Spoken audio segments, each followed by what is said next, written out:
All right, today we are cracking the code on self-improvement. We're going to pull together a global playbook to figure out what actually works, what really creates lasting change. Let's dive in. Does this sound familiar? You decide, okay, this is it, I'm gonna change my life.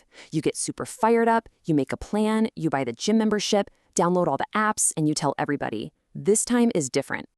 So you put in 100% effort for, maybe a day, maybe a week. You're super strict, you're disciplined, you're perfect. But that pressure, it's just insane.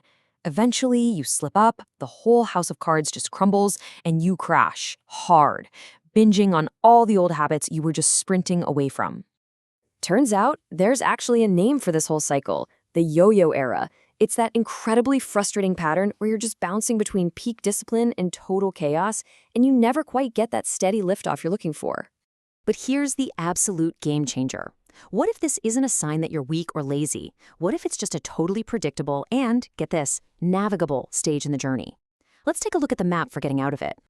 So that first step, it almost always comes from pure raw frustration.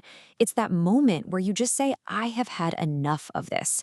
Sources call this the effort stage, where you're so disgusted with your old life that you'll do pretty much anything to escape it, even if you don't have a perfect plan. But that initial burst of frustration, it needs a direction. And that's where your goals come in. See, a small goal like, I just want to pay the bills, well, that keeps you in survival mode. It doesn't ask much of you. But a big, scary, exciting goal, that forces you to transform. It literally pulls the best out of you and gives you a real reason to fight when things get tough. Okay, so you've got your big goal, but now you hit the real barrier. And it's probably not what you think. It's not a lack of focus. Researchers found that our brains feel actual, real discomfort during deep concentration. So the problem is really a low tolerance for that mental pain. But here's the good news. Just like a muscle, this can be trained. So how do you actually train it? Well, you build that pain tolerance bit by bit. When your mind is screaming at you to stop, you just tell yourself, just 10 more minutes. And then when you finish, you reward yourself. You have to acknowledge the win, maybe just jot it down in a journal. This simple little loop, slowly but surely, increases your ability to handle the discomfort of growth. Building that pain tolerance is absolutely key. But now we gotta tackle the heart of the yo-yo era, that all or nothing mindset. And to solve this, we're going to turn to some really powerful Japanese principles that are designed specifically for sustainable, long-term progress.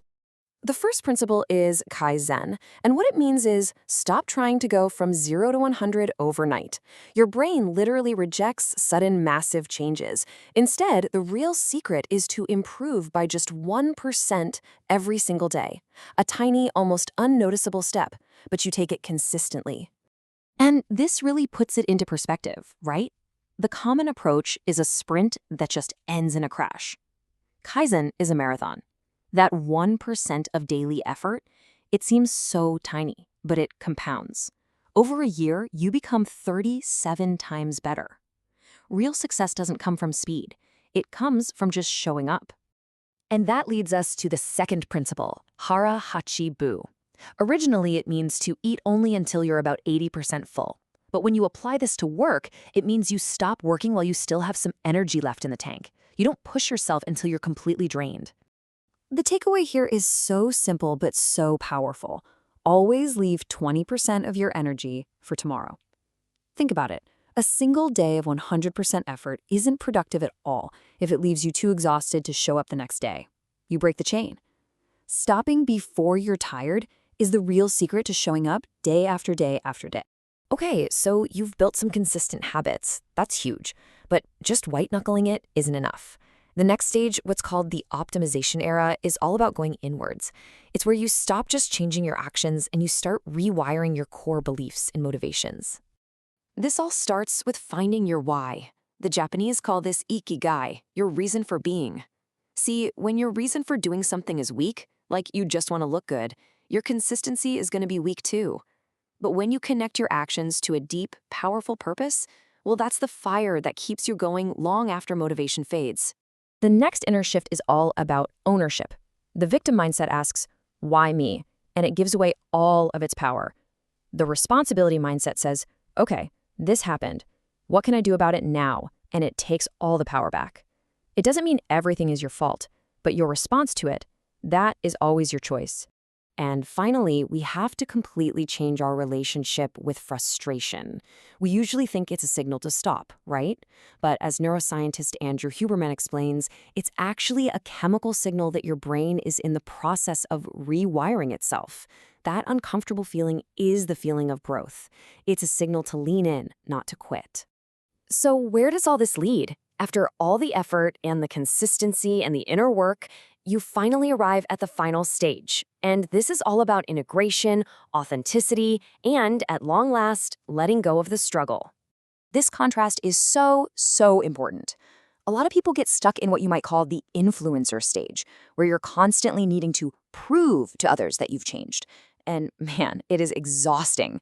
The final, real stage is when you shift to an internal driver. You're not going to the gym because you hate your body anymore. You're going because you've learned to love how it actually makes you feel. And this is where a real sense of lightness comes in. You just stop fighting yourself. You're not trying to be perfect, and you're not just giving in to your flaws either. You're simply aware of them, and you work with the person you actually are. Healthy actions become your natural preference, just because you realize they feel better. This brings us to the final, and maybe the most powerful mindset shift of all. Every single setback, every relapse, every failure, it is not a reflection of who you are. It's not proof of your weakness. It is simply data, information you can use to adjust your approach for the journey ahead. So that leaves us with one final, powerful question to think about. If your setbacks are just data points, what are they telling you? The whole focus shifts from what's wrong with me to what can I learn from this? And that single change in perspective, well, it can make all the difference.